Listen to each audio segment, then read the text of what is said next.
চলে আস্তে আস্তে করে নামবি। এই সকাল 8টার থেকে ট্রেক শুরু হয়েছে আমাদের। এখন বাজে হচ্ছে 10:30।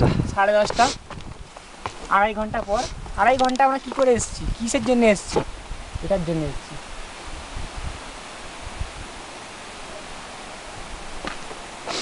কি আইটেম দেখিস, শুধু দেখ।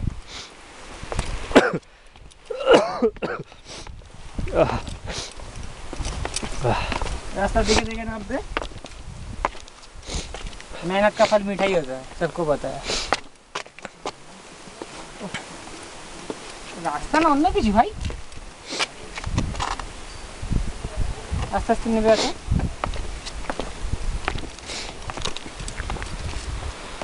আস্তে আস্তে নেমে আয়, লোক আসছে সাইড দিয়ে। ওই উপরেটা ক্লিক করে বন্ধ হয়ে যাবে।